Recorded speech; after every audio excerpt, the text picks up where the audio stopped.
안녕하세요. 얼마 전에 이혼에 성공한 40대 초반의 싱글맘입니다. 오늘 사연은 욕심 많은 시댁과 전 남편에 관한 이야기예요.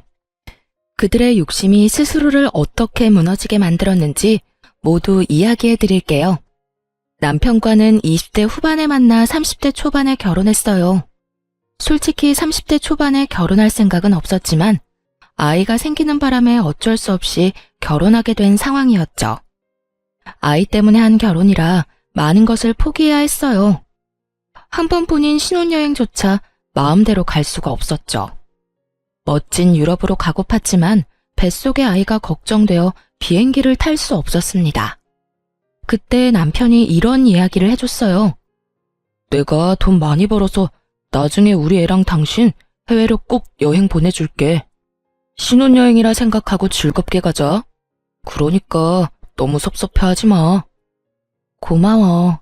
언젠가 꼭 해외로 여행 가면 좋겠다. 대신 우리 국내 여행이라도 많이 다니자. 아이에게 추억을 많이 쌓아주는 거야.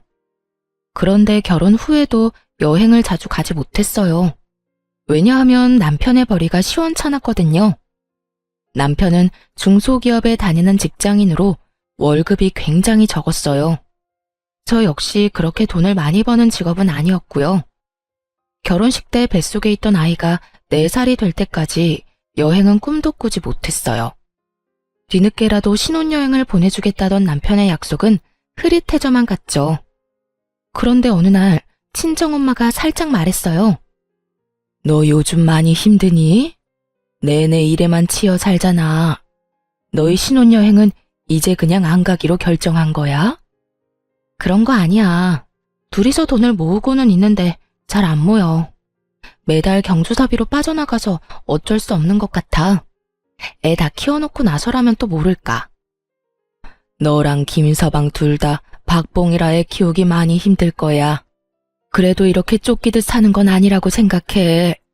그럴수록 네 정신만 갉아먹힐 텐데. 엄마가 모아뒀던 돈 조금 나눠줄 테니까 신혼여행 다녀오렴. 갑자기 무슨 신혼여행이야. 괜찮아. 그 돈으로 엄마 먹고 싶은 거 먹고 사고 싶은 거 사. 내가 엄마를 보내줘도 모자랄 판에 어떻게 엄마 돈으로 어떻게 여행을 가. 그래도 딸이 염치가 있지. 내가 하고 싶은 게 바로 너 신혼여행 보내주는 거야. 가서 한 며칠은 편하게 쉬고 와. 그동안 우리 손녀딸은 내가 보고 있을게. 이제 나랑 많이 친해져서 그런지 잘 울지도 않지 않니? 엄마인 네가 없어도 일주일 정도는 견딜 수 있을 거야. 걱정하지 말고 김서방이랑 둘이 다녀와. 알았지? 솔직히 그렇게 말해줘서 너무 고마웠습니다. 엄마한테 미안하기도 하고 부끄러운 마음도 들었지만 그래도 기분은 좋았어요. 결혼 후 오랜만에 가는 여행이라 들뜨기도 했고요. 그렇게 여행사를 통해서 가이드를 끼고 유럽 여행을 가기로 했어요. 남편도 한껏 업되어서는 여행 전부터 유럽 간다고 여기저기 이야기하더군요. 이것저것 준비하면서도 얼굴이 싱글벙글했죠.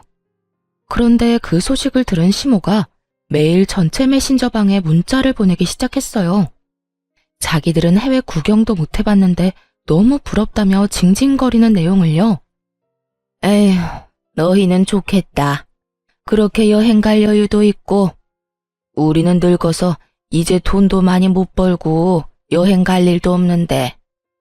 여행하는 5박 7일 동안 그 비난의 정도는 점점 더 거세져 갔어요. 심지어 여행 마지막 날에는 시모가 대놓고 다그치기까지 했죠. 이 불효자식들이 자기들만 즐기고 어떻게 그럴 수 있냐면서요. 그러면서도 시모도 똑같은 곳으로 여행을 가고 싶다고 하더군요. 7일 내내 시모의 문자에 시달려 여행도 못 즐긴 남편과 저는 집으로 돌아오고 나서도 편하게 쉬지 못했습니다. 시모가 말한 대로 여행을 알아봐야 했거든요. 저희랑 똑같이 하고 싶다시길래 동일한 패키지를 골라 정보를 보내드렸죠. 첫 장에 빨간 글씨로 크게 계좌번호와 여행비를 적는 것도 잊지 않고요. 솔직히 그거 보고 시모가 바로 전화할 줄 알았어요. 비용을 대달라고 할 줄 알았거든요. 그런데 웬일로 아무 연락이 없더군요. 대신 남편을 통해 소식만 간간히 들려왔어요. 시모와 시부가 여행 갈 준비를 하느라 바쁘다고요. 옷도 사고 액세서리도 사고 신발도 사고. 여행 경비는 아직도 안 낸 것 같던데 신나게 준비만 하더라고요. 그때 시부모님은 우리가 그 돈을 내줄 거라고 생각하는구나 하고 확신했죠. 굳이 나서서 사실을 알려드리고 싶진 않았어요. 계속 그렇게 오해하시도록 놔두고 아무 말 안 했어요. 그러자 여행 당일 시모에게서 연락이 오더군요. 예, 오늘 여행 가는 날인데 비행기 티켓이 왜 아직 안 오니? 지금 시간 다 돼가는데 우리 못 들어가고 있다. 어떻게 확인할 방법이라도 없어? 어머님, 혹시 결제는 하셨어요? 무슨 결제를 말하는 거니? 여행 경비는 너희가 내주기로 한 거잖아. 그 당당한 말투에 웃음을 참으며 시모에게 말했어요. 어머님, 죄송한데 저희한테 무슨 돈이 있다고요. 저랑 남편 최저임금보다 겨우 조금 더 벌어요. 생활비 쓰고 나면 남는 돈도 없는데 어떻게 두 분 해외여행을 보내드리겠어요? 얼마나 큰 돈이 필요한데요. 제가 분명히 자료에 돈 보내셔야 한다고 적어놓지 않았나요? 그것도 빨간 글자로 확실하게 보실 수 있게 체크까지 해놨는데. 저런 돈을 안 내셨으니 티켓이 안 나오죠. 그럼 돈을 하나도 안 냈단 말이니? 어떻게 그럴 수가 있어? 우리는 당연히 너희가 돈 낼 거라 생각하고 있었는데. 정말 너무한다. 우리 여행 좀 보내주기가 그렇게 싫었니? 너희는 둘이서 해외여행 잘만 갔다 오더니 아무리 돈이 아까워도 그렇지 어떻게 이런 식으로 뒤통수를 쳐? 그리고 뭐 돈이 없어? 그럼 너희는 돈 빌려서 갔니? 무슨 돈으로 해외여행을 갔어? 뒤로 모아둔 돈이 있었으니까 간 거 아니야. 저희 이번에 신혼여행 겸 간 거예요.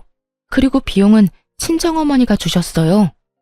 결혼한 지 4년이 다 되어 가는데 신혼여행도 못 간 딸이 불쌍하다고요. 지금까지 아무도 신경 안 쓰지 않았지만요. 아무래도 딸이 저 하나뿐이라서 많이 걱정하신 것 같더라고요. 그러자 시모는 아무 대꾸도 못하더군요. 한술 더 떠 이번에는 시모가 다 들리도록 남편에게 물었어요. 어머님이 이렇게 여행 가고 싶어 하시는 줄 몰랐네. 당신이 대출이라도 받는 게 어때? 그럼 해외여행 보내드릴 수 있잖아. 미쳤어? 무슨 돈을 빌려서 여행을 보내드려. 솔직히 우리한테 돈 맡겨놓으신 것도 아니고. 어머니 저러실 때마다 내가 더 당황스럽네. 아무튼 이번 여행은 없던 걸로 해요. 제대로 정보 안 살펴본 것도 잘못이지. 난 당연히 부모님이 알아서 결제하고 가실 줄 알았지. 우리더러 비용대라고 한 거면 이렇게 조사하기 전에 거절했어. 남편이 화를 내고서야 시모와의 대화는 끝났습니다. 솔직히 그때도 시모가 깨끗하게 포기했다고 생각하진 않았어요. 시모는 특히 사람을 괴롭힐 때 끈질긴 면이 있었거든요. 그 후 1년 반쯤 지났을 때 시모의 환갑이 다가왔습니다. 간단하게 식사나 대접할 생각이었는데 시모는 아닌가 보더라고요. 저희 앞에서 대놓고 이렇게 말했으니 말이에요. 이번 환갑 때는 해외여행 가고 싶어. 너희 환갑 잔치 해준다고 모아놓은 돈이 있잖아. 그거에 좀 더 보태서 여행 보내줘. 죽기 전에 비행기를 한 번은 타봐야 하지 않겠니?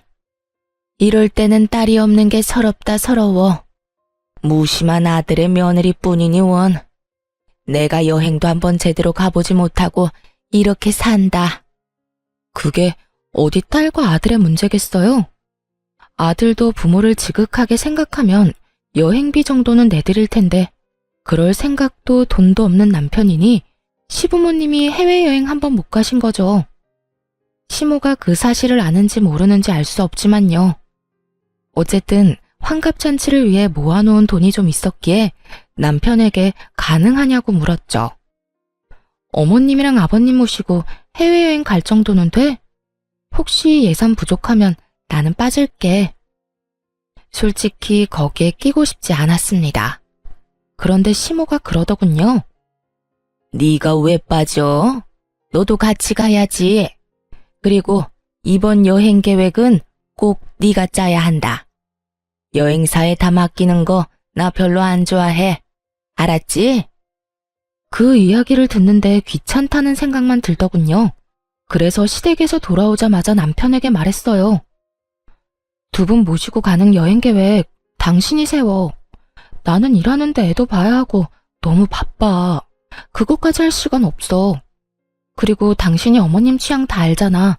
나는 잘 모르고. 괜히 여행 가서까지 트러블 만들고 싶지 않아. 그러니까 당신이 다 계획 짜고 어머님께 보내드려. 그렇게 남편이 모든 계획을 짜고 시모에게 계획표를 전달했어요. 웬일로 시모는 계획표를 보고도 별말을 하지 않았죠. 그런데 해외에 도착하는 순간 시모의 본색이 드러났어요. 하나부터 10까지 다 마음에 안 든다며 하나하나 딴지를 걸기 시작하는 거예요. 남편이 짜놓은 계획대로 움직이지 않고 도중에 행선지를 변경하는 일도 잦았죠. 얘, 너무 볼만한 게 없다. 우리 여기 가지 말고 딴 데 가자. 저기 줄 서 있는 거 안 보이니? 그런데도 기다리자고? 나는 그렇게 못해. 당장 다른 곳으로 가보자. 여기보다는 저기가 더 재밌을 것 같은데 저쪽으로 가. 첫날 그렇게 일정을 다 틀어버렸으면서도 만족을 못했는지 시모는 숙소에 도착하자마자 화를 냈어요. 아니, 숙소가 왜 이 모양이야? 너 솔직히 말해봐라. 나한테 좋은 거 해주기 싫어서 지금 이러는 거지? 너희는 고급 호텔에 묵었으면서 나는 이런 곳에서 묵으라니? 이게 말이 되니? 여기서 잤다가 몸에 벼룩이라도 붙으면 책임질 거야? 시모를 데리고 간 곳도 당연히 호텔이었어요. 5성급의 엄청 좋은 호텔은 아니지만 그래도 3, 4성급 정도는 되는 곳이었죠. 그리고 꼭 그런 부정적인 이야기는 남편이 없을 때 저한테만 하더군요. 그래서 여행이 끝나갈 때쯤에는 슬슬 한계에 도달했어요. 돌아오는 비행기를 타고 공항에 도착했을 때 결국 폭발하더군요. 남편이 잠깐 화장실에 들렀는데 그때를 틈타 시모가 또 쏘아댔거든요. 너 진짜 너무하다. 우리가 해외여행 보내달라고 한 게 그렇게 싫었어?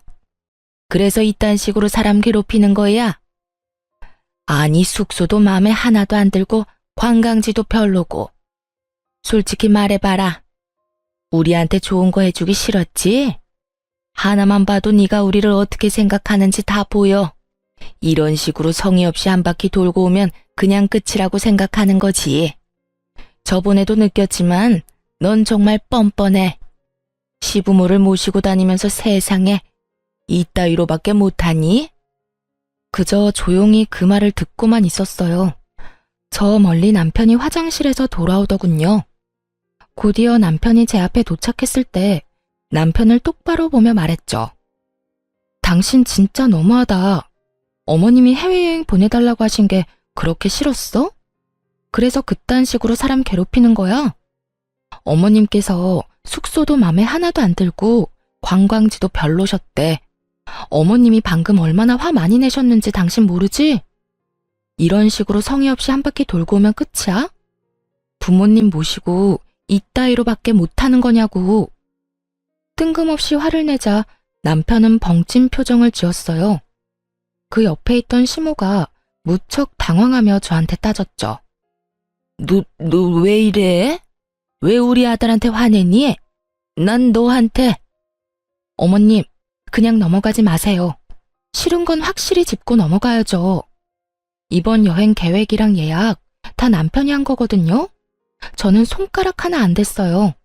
섣불리 나서서 여행을 망칠 순 없잖아요. 어머님 취향은 역시 자식이 더 잘할 텐데 말이에요. 어머님이 남편한테 직접 말씀하시긴 어려울 것 같아서 제가 대신 화냈어요. 어머님 말씀대로 성의가 부족했던 것 같네요. 뻔뻔하기도 해라. 내가 너더러 계획 짜라고 했잖아. 근데 왜 우리 아들이 계획을 짰어? 안 그래도 바쁜 애한테 그런 것까지 시키다니? 누가 계획을 짜든 무슨 상관이에요? 여행만 잘 갔다 오면 된 거지. 그리고 어머님, 이 사람보다 제가 훨씬 더 많이 바쁘거든요. 육아도 살림도 집안일도 다 하는데 돈은 똑같이 버는걸요. 그러니까 남편이 남는 시간에 계획 좀 짤 수 있죠. 그렇다고 이 사람이 육아나 살림을 대신해 줄 것도 아니고. 그제야 남편은 자기가 없는 사이에 어떤 상황이 벌어진 건지 파악했어요. 시모가 저한테 한 소리 했고 그걸 제가 남편에게 그대로 돌려줬다는 것을요. 엄마, 짜증내려고 여기 왔어? 여행 가고 싶다고 노래를 해서 경비 대줬잖아. 또 계획도 짜오라길래 몇 날 밤을 고민하면서 짰는데 왜 계속 화만 내? 앞으로 2번 다시 여행 같은 거 안 보내줄 줄 알아. 남편이 소리치자 시모는 그제야 입을 꾹 다물더군요. 째려보는 눈빛이 느껴졌지만 어쩌겠어요. 있는 그대로를 이야기한 게 잘못은 아니잖아요. 그런데 이 남편놈이 저한테까지 화를 내는 거예요. 그리고 당신도 이러는 거 아니야. 엄마가 저런다고 당신까지 똑같이 굴면 어떡해? 그리고 다짜고짜 화를 내면 내 기분은 어떻겠어? 좀 잘하자 좀. 내가 뭘 잘못했는데? 그럼 어머님한테 다짜고짜 온갖 짜증을 다 들은 내 기분은 당신도 좀 알고 있으라고 일부러 전한 거야. 이게 다 당신이 짜온 계획 때문에 벌어진 일이니까. 그러게, 어머님 마음에 들도록 잘했으면 좀 좋아? 내가 하지도 않은 일로 욕 얻어먹는 게 얼마나 짜증나는 일인데. 모두가 보는 앞에서 남편과 싸우고 있으니 시모가 뜯어말리더군요. 그건 또 부끄러웠던 모양이에요. 그 뒤로 시모의 짜증이 좀 덜해지긴 했어요.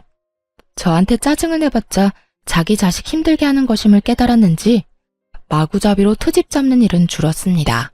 그렇다고 완전히 사라진 건 아니었고요. 한 1년쯤 정말 평온하게 지냈어요. 남편도 시모도 제 속을 긁지 않고 잘 지나갔죠. 그런데 문제는 친정엄마였어요. 원래부터 몸이 좀 약하신데 뇌경색을 살짝 한번 앓으셨거든요. 팔다리의 감각이 이상하다고 해서 병원에 갔는데 뇌경색 진단을 받은 거였어요. 의식을 잃을 정도까진 아니었고요. 다행히도 증상을 발견하고 바로 병원에 가서 그런지 잘 치료받았습니다. 약하게 다리를 절게 되시긴 했지만요. 재활치료를 계속 받으셨지만 빨리 낫는다는 느낌은 없었어요. 아무래도 연세도 있고 본래 몸 상태도 그렇게 좋지는 않으셨으니까요. 외동딸로서 항상 엄마 걱정을 할 수밖에 없었어요. 10년 전에 아빠와 사별하고 혼자 남은 엄마가 혹시라도 다치면 어쩌나 하고요. 그래도 요양보호사나 간병인의 도움을 받는데 큰 문제는 없었습니다. 엄마가 소유한 4층짜리 상가 건물 덕분에 금전적으로 여유가 있었거든요. 아빠가 돌아가시면서 남긴 재산과 보험금으로 사신 거였죠. 그곳의 임대 수익으로 요양비, 간병비 정도는 충분히 지불할 수 있었어요. 그래서 저도 엄마도 마음의 짐은 좀 덜었죠. 엄마는 매일같이 이렇게 말씀하시곤 했어요. 나 죽으면 저 건물 너 줄 거야. 네가 그때 아빠 보험금이랑 유산 다 주지 않았으면 못 샀을 건물이잖니. 지금 생각하면 그때 네 말대로 해서 정말 다행이야. 너한테 늦게라도 도움될 것 같아 기쁘구나. 아빠가 돌아가신 후 엄마는 아빠 재산과 보험금을 저에게 나눠주려고 했어요. 당연히 거절했죠. 나누면 푼돈인데 그걸로는 엄마의 노후를 보장할 수 없을 것 같았거든요. 사실 온전히 엄마만을 위한 건 아니었고요. 외동딸인 저의 부담을 조금이나마 줄이기 위해 내린 결정이기도 했어요. 엄마의 노후가 안정적으로 보장돼야 나중에 돈을 덜 쓸 테니까요. 그래야 시댁에서도 고깝게 생각 안 하죠. 그 덕분에 엄마는 그 상가 건물을 마련하셨어요. 그리고 언젠가 제가 상속받을 테니 어찌 보면 투자한 거라고 칠 수도 있겠죠.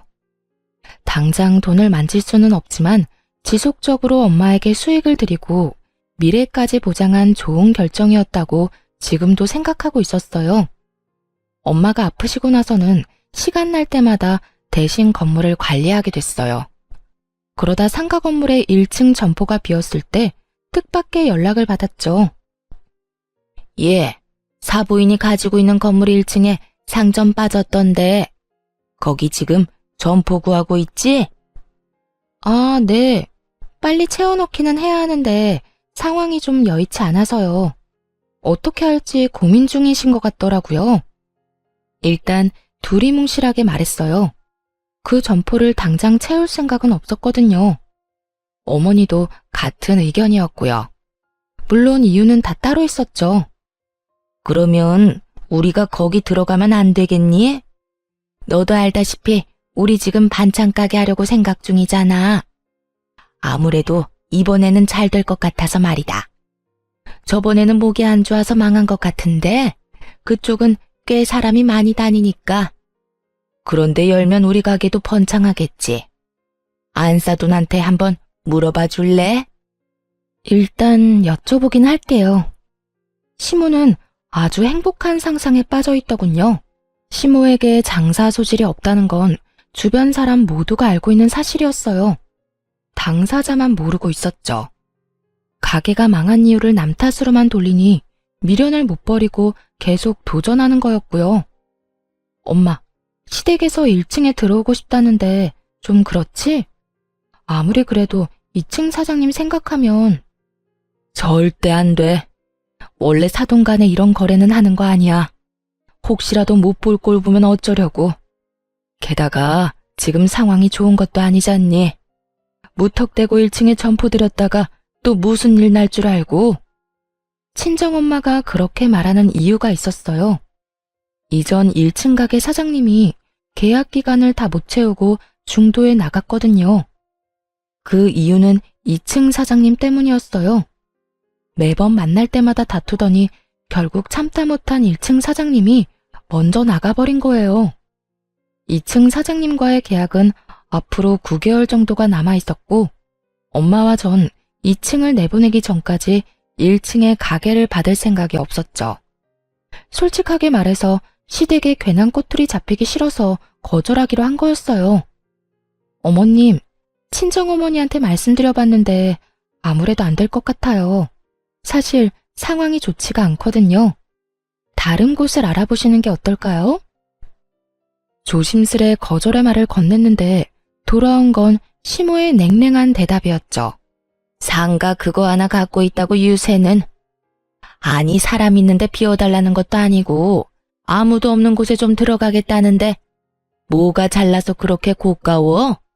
그래, 네가 우리 집을 어떻게 생각하는지 잘 알았다. 그러고는 전화를 뚝 끊더군요. 이럴 때는 시댁과 친정이 같은 지역에 있어서 참 짜증났어요. 아예 멀리 떨어져 살고 있었다면 점포 자리를 달라는 말도 없었을 텐데. 한숨이 나오긴 했지만 그래도 다행이라 생각했어요.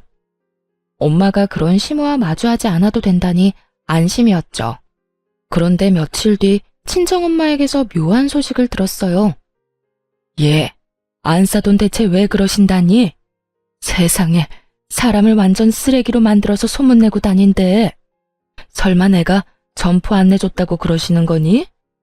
어떻게 앞뒤 사정 다 끊어먹고 그딴 식으로. 아, 엄마가 지금 기가 차서 말도 안 나온다. 평생 남한테 나쁜 짓 안 하고 살았는데 이게 무슨 일이니? 주변 사람들한테 전화로 그런 소문들을 들으니까 정말 미치겠어. 그게 무슨 소리야? 시어머니가 뒤에서 엄마 욕하고 다닌다고? 알아보니 친정엄마 동네 근처에 소문이 났더군요. 엄마가 사돈댁 무시하고 자기만 잘 살려고 한다고 가족 도울 줄도 모르는 피도 눈물도 없는 사람이라고 말이죠. 그 이야기를 전해 듣는데 화가 확 나더라고요. 마치 일부러 안 도와준 것처럼 몰아가서 엄마는 병원까지 다니실 정도였어요. 스트레스로 밤에 잠도 잘 못 주무셨고요. 그래서 남편에게 먼저 이야기했죠. 당신 나랑 이야기 좀 해. 어머님 점포 임대 문제 때문에 그래. 그거 우리가 일부러 안 해주는 거 아니거든? 그런데 어머님도 정말 너무하셔. 어떻게 온 동네에 그렇게 나쁜 소문을 다 내고 다니실 수가 있어. 일부러 안 해주는 거 맞잖아. 아니야? 당장 사람이 있는 것도 아니고 계약된 상황도 아닌데. 그러게 엄마가 해달라고 했을 때 바로 해줬으면 되잖아. 솔직히 이거 우리 집 무시하는 거 아니야? 지금은 당신이 하는 말 듣고 싶지도 않을 정도야. 당신이 왜 무시하는지 모르겠지만 우리 엄마가 뭐가 모자란데. 대체 뭐가 모자라서 너랑 장모님한테 고개 숙이면서 들어가야 돼? 사돈지간에 그런 것도 하나 배려해주지 못해? 지금 이 상황은 당신 잘못 맞아. 시댁 무시하고 자기들 이득대로만 하는데 당연히 소문나는 거 아니야? 만약에 엄마한테 상가 자리 안 주면 솔직히 나 당신이랑 이혼할 생각도 하고 있어. 그리고 동네 싹 다 까발릴 거야. 당신 어머니랑 당신이 얼마나 이기적이고 자기 생각만 하는 사람인지. 미쳤어? 당신이 뭔데 그런 짓을 해? 그리고 이게 이혼까지 갈 일이야? 지금 생각해보니까 당신도 웃긴다. 언제부터 그렇게 효자였어? 언제부터 그렇게 어머님 챙겼는데? 여태껏 나한테 다 맡겨놓고 자기는 혼자 편하게 지내더니 왜? 그거 안 해줬다는 소리 들으니까 없던 효심이 막 생기는 것 같아? 그리고 우리가 거절한 데는 이유가 있다고 몇 번을. 아, 됐어. 당신이랑 더는 말 섞고 싶지 않아. 엄마 가게 계약이나 빨리 해줘. 그거 안 해줄 거면 나 볼 생각하지 마. 남편 놈은 그렇게 말하고 나가버리더군요. 하고 싶은 말이 많았는데 저렇게 내빼듯이 도망가다니 정말 열받았어요. 그런데 속에 천불이 나는 일은 그 다음날 생겼죠. 상가 건물 4층에 있는 친정엄마 집에 들렀던 날이에요. 거기 창가에 있으면 밑에서 하는 얘기가 다 들리거든요. 그런데 갑자기 심우와 남편의 목소리가 들리는 거예요. 여기 왜 왔나 싶기도 하고 도대체 거기서 무슨 이야기를 하나 궁금하기도 했죠. 그래서 귀를 기울여 들었더니 말도 안 되는 이야기를 하고 있더군요. 엄마, 걱정하지 마. 내가 와이프한테 딱 잘라서 말해놨어. 그거 안 해주면 이혼하겠다고. 분명히 조만간 연락해서 들어오시라고 할걸? 야, 조용히 좀 해. 그런 이야기를 왜 여기서 해? 걱정 마. 와이프랑 장모님 오늘 둘이서 병원 갔으니까. 그래도, 그런데 너 진짜로 이혼 이야기 꺼냈어? 이혼은 절대로 하면 안 되는 건 몰라? 그 할망구 뇌경색 걸려서 오늘 내일 하는데 이혼하면 너한테 돌아오는 게 없어. 그러니까 이혼 절대 못 해준다고 하고 꽉 붙잡고 있어. 아님 할망구 죽고 나서 이혼을 하든지. 이 건물이 얼마짜린데 재산 분할이라도 한다고 생각해봐. 우린 부자야, 부자. 거기까진 생각을 못했네. 엄마가 계속 그 1층 점포 얘기만 하는 바람에 나도 아무 생각 없이 막 질렀잖아. 그러면 이혼은 절대 안 된다고 얘기할게. 살살 구슬리면 될 거야. 엄마도 앞으로 며느리 좀 구슬려봐. 맨날 화만 내지 말고. 예, 구슬리는 것도 하루 이틀 일이지. 내가 젊은 애한테까지 그런 식으로 기어야 되겠니? 그걸 위에서 고스란히 듣고 있는 심정이 어땠겠어요? 저 인간들이 엄마 재산에 대해 왈가왈부하는데 정말 기분이 더러웠어요. 당장이라도 뛰어나가서 뭐라고 하려는데 엄마가 방으로 들어오더군요. 마시라는 음료수는 거들떠도 안 보고 열만 내며 서 있으니 엄마가 물었어요. 너 무슨 일 있니? 표정이 왜 이렇게 안 좋아? 엄마한테 얘기해봐. 왜? 상가 1층 때문에 안 싸더니 너까지 괴롭혀? 그것도 그건데 저 인간들이 진짜 미쳤나 봐. 엄마 건물이 무슨 자기들 거라도 된 것처럼 이야기하는데 안 되겠어. 이런 쓰레기들하고 같이 사느니 내가 이혼하는 게 맞지. 울분을 토하며 급히 가방을 정리하는데 엄마가 손을 탁 잡더군요. 그렇게 깔끔하게 이혼해줄 생각이니? 그러지 말고 안사돈한테 1층 임대해주자. 대신 특약 여러 개 붙여서 중도해지 시에 위약금 엄청나게 물게 설정하고. 여태까지 자기들 위해서 임대 못해준다고 얘기한 건데 안 되겠네. 우리 손 더럽힐 필요 없이 진짜 진상을 몸소 겪도록 해주면 되겠지. 그리고 넌 그때까지 모르는 척해. 당해봐야 정신 차리겠지 싶어서 엄마 말대로 조용히 있었습니다. 그리고 시모에게 1층 임대 허락 소식을 전하고 계약서를 썼어요. 시모는 계약서를 읽는 둥 마는 둥 하더군요. 엄마가 꼼꼼하게 확인하라고 몇 번을 말했는데도 말이에요. 다 확인한 거 맞으시죠? 꼼꼼하게 확인하세요. 나중에 다른 말 하지 마시고요. 다 읽었어요. 진작 이렇게 해주면 좀 좋아요. 서로 얼굴 붉힐 일 없잖아요. 서로? 일방적으로 온 동네에 악질적인 소문 다 내놓은 건 그쪽이죠. 아, 더 이상 말 섞고 싶지 않네요. 돈이나 꼬박꼬박 내세요. 시모는 잠깐 입을 삐죽거리는가 싶더니 금세 들뜨더군요. 기분 좋은 표정으로 가게를 꾸리고 리모델링도 했죠. 그러나 그 즐거움은 오래가지 않았어요. 2층 카페 사장이 1층 시모 가게에 매일같이 나타나 진상짓을 하기 시작했거든요.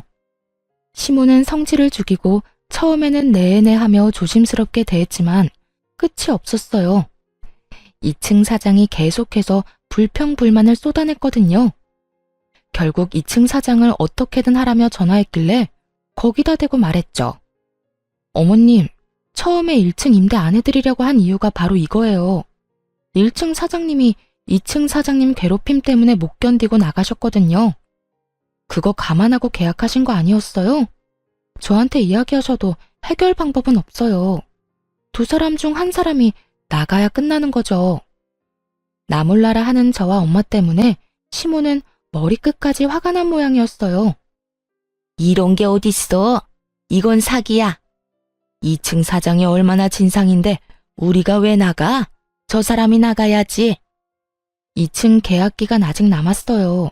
그래서 마음대로 내보낼 수 없고요.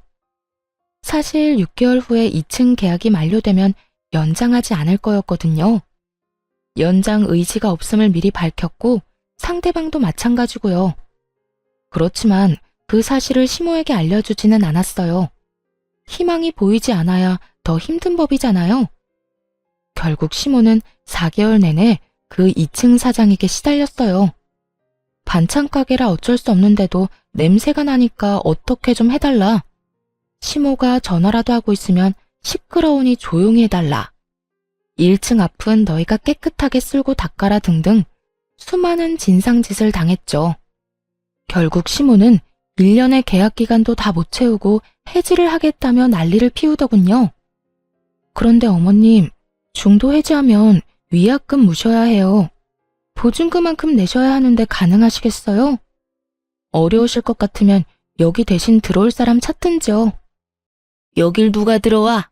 저런 진상이 있는데. 너 다 알고 나한테 상가 임대한 거지? 무슨 소리세요? 처음에 거절한 건 저희 쪽이잖아요. 그런데 동네에 소문 다 내서 결국 상가 임대하도록 만든 건 어머님이고요. 그런 짓 저지르시고도 또 제 탓을 하세요? 시모는 대꾸할 말을 찾지 못했어요.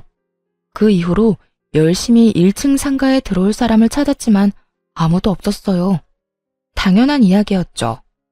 시모가 여기저기 말하기도 했고 친정엄마도 열심히 소문내고 다녔거든요. 결국 사람을 구하지 못해 점포를 빼려면 위약금을 물어내야 할 판이었죠.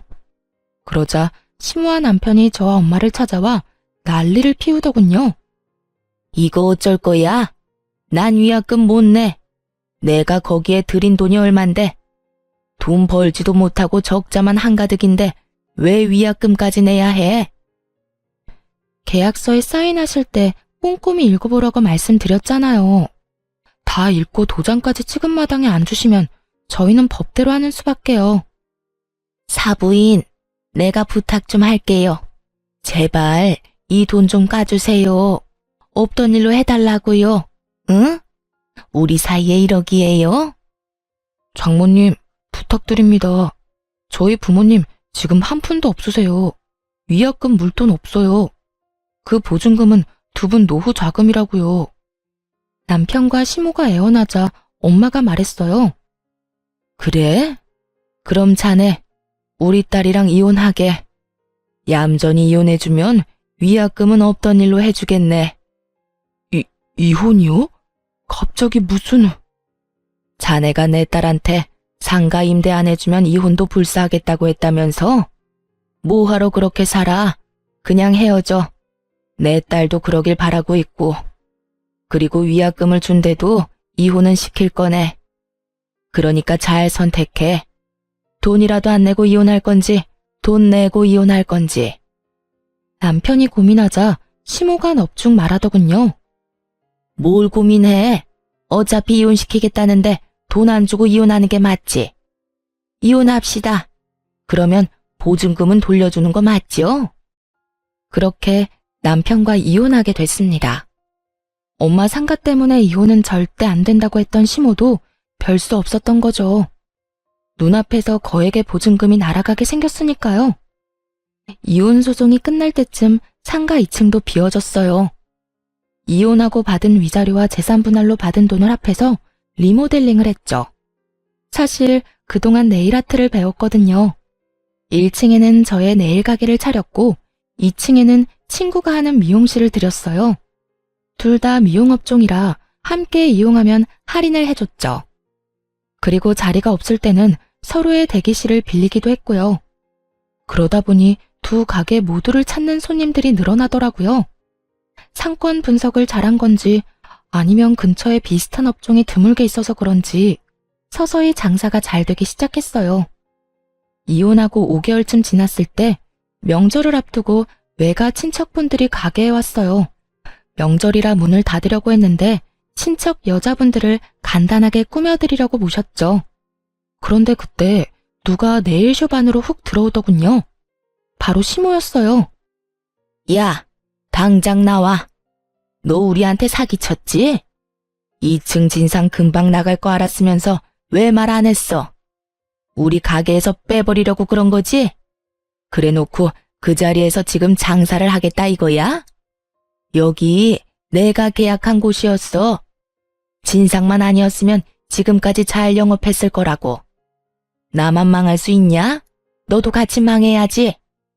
그렇게 말하면서 시모는 작정하고 네일 도구들을 다 때려 부수더군요. 지금 뭐 하시는 거예요? 상가에 들어오지 말랬는데 굳이 들어온 사람은 그쪽이고 나가라고 안 했는데 나가겠다던 사람도 그쪽이잖아요. 정말 어이가 없어서. 왜요? 장사가 잘 되니까 이제 와서 배가 아파요? 그래, 배 아프다 이년아. 내가 억울해서 미치고 팔짝 뛰겠어. 어떻게 장사 잘하던 사람 내쫓아놓고 여기서 네가 직접 장사를 해? 이 사람들은 그거 알고 여기 와서 손톱질하고 있어? 다들 잘 들으세요. 이 여자 정신 나간 년이에요. 멀쩡하게 일하던 사람 쫓아내놓고 자기 이속이나 챙기는 싸가지 없는 년이라고요. 그런 여자한테 손톱 손질 받아서 뭐해요? 당장 가세요. 이 여편네가 정신이 나갔나? 지금 누구한테 이년저년이래? 우리 시조카가 왜 당신한텐 연소리를 들어? 이 가게가 아줌마 것도 아닌데 정신 나간 소리 하는 것 좀 봐. 이거 치매 걸린 거 아니야? 그래, 우리 조카 말 들어보니 그렇게 괴롭혔다던데. 오늘 사람 환장하게 하는 거 보니까 더하네. 한두 번 해본 솜씨도 아닌 것 같고. 깽판을 치고 싶으면 당신 집에서나 해. 아니면 내가 아줌마 가게 가서 깽판이 뭔지 보여줘? 어디서 애를 잡아? 나이는 대체 어디로 처먹은 거야? 이런 걸 그냥 놔둔 걸 보니 언니가 참 마음이 약해. 나 같았으면 다리 몽둥이라도 하나 부러뜨렸겠다. 어디 한번 병원 신세 지도록 만들어줘? 무시무시한 우리 외숙모와 이모의 말에 시모가 깜짝 놀라더라고요. 안에 그저 사람이 많으니 깽판 치기 좋겠다 싶어 들어왔겠죠. 가족인 줄도 모르고 말이에요.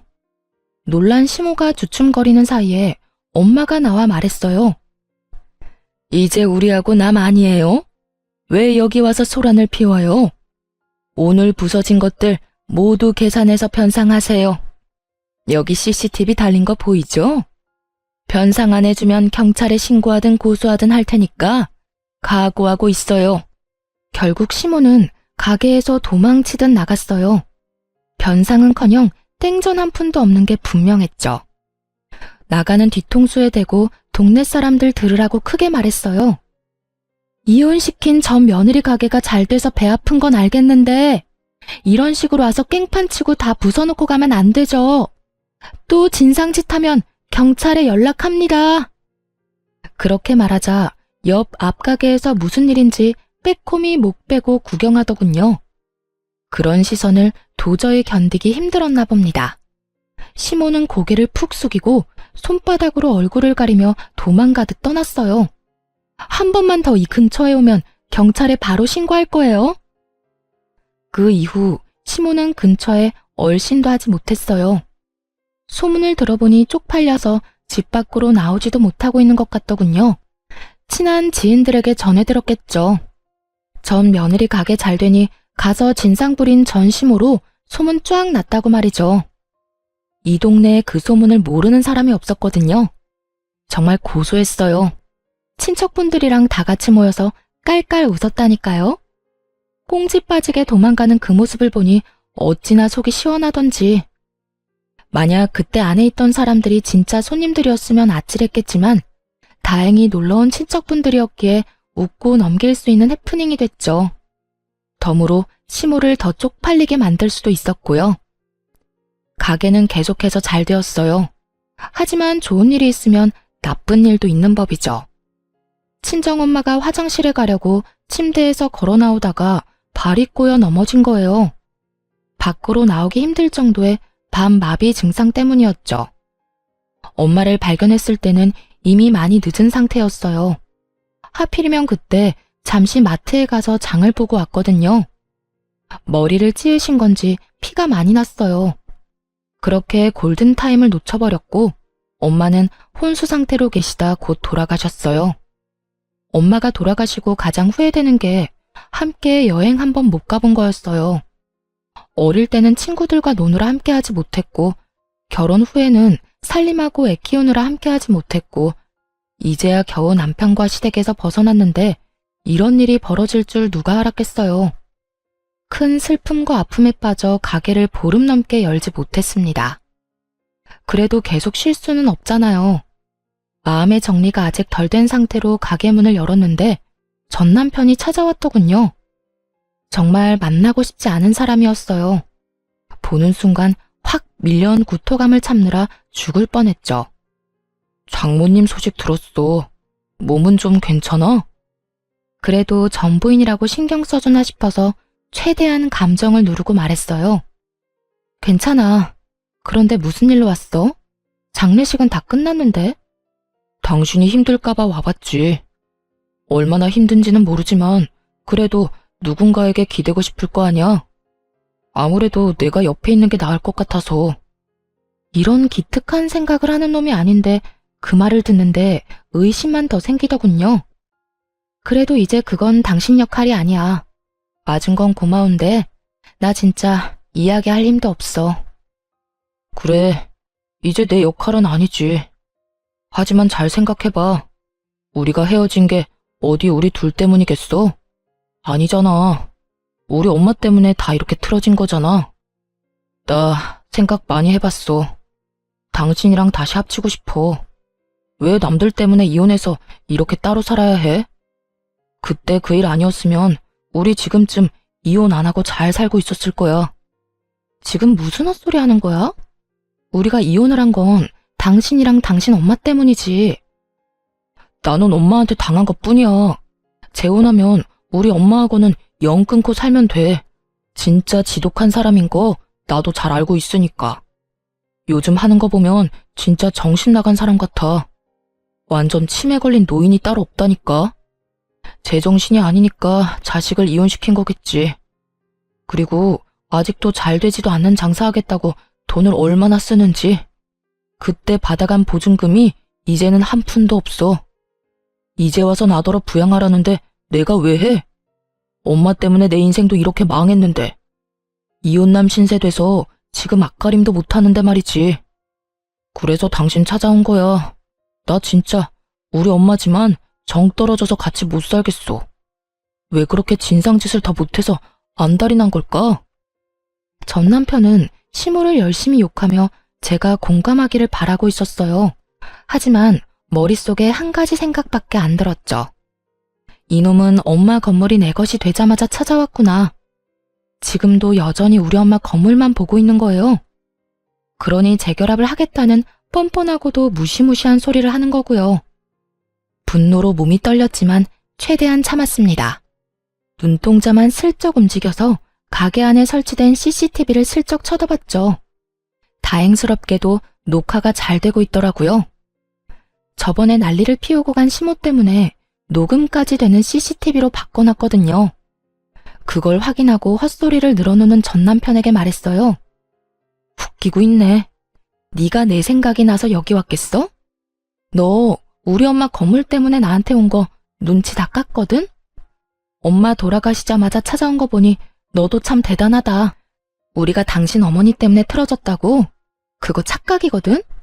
나는 너희 모자가 우리 엄마 건물 두고 소곤소곤 이야기할 때부터 이혼하고 싶었어. 맘대로 이 건물을 너희들 것처럼 여길 때부터. 그걸 다 들었다고? 어떡해. 그래, 내가 하나부터 열까지 싹 다 들었지. 그때 생각하면 아직도 온몸이 부들부들 떨려. 인간 같지도 않은 쓰레기들 어떻게 해야 잘 처리했다고 소문날까 고민 좀 했지. 근데 뭐 알아서 분리수거되러 쓰레기통에 들어가던데. 그 가게 일부러 너희 엄마한테 준 거 맞고 일부러 특약 그렇게 넣은 것도 맞아.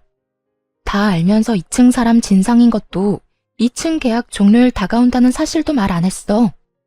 혹시나 이혼할 때 피곤하게 할까봐 걱정했는데 돈이 걸리니까 바로 해주더라. 그래놓고 뭐? 너희 엄마 때문에 우리가 이혼을 했어? 네 엄마 탓이 절반이고 네 탓도 절반이야. 어디서 청렴결백한 척이야? 네가 양심이라는 게 있으면 적어도 엄마 돌아가시자마자 쳐들어오는 건 피했어야지. 안 그래도 엄마 돌아가시고 싱숭생숭해서 힘든데 열받아 죽겠잖아. 쓰레기야, 어떻게 책임질래? 어? 내 기분 어떻게 책임질 거야? 여기서 더 이상 나 화나게 하지 말고 지금 당장 내 눈앞에서 꺼져. 단호한 축객령에 전 남편은 뒤도 돌아보지 않고 쫓기듯 가게에서 나갔어요. 모자지간 아니랄까봐 시모와 똑같은 모습이었죠. 그런데 그 모습을 보고 있으니 열불이 덧뻗치더군요. 잠깐 고민하다가 좋은 생각이 나서 CCTV 영상을 확인했어요. 그리고 전 남편이 시모 욕하는 장면을 따서 시모 연락처로 보내줬죠. 혹시나 못 볼까봐 시부 연락처로도 보냈고요.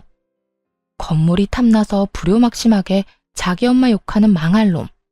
그런 놈이 바로 당신 자식이라고 보여주고 싶었거든요. 저와 헤어지고 갈 곳 없어서 시모 집에서 신세 진주제의 말이죠. 얼마 지나지 않아 길에서 전 남편과 시모가 박터지게 싸웠다는 소식을 들었어요. 그걸 직접 목격한 호프집 사장님이 이야기해줬거든요. 동영상이 아주 잘 전달되었나 봐요.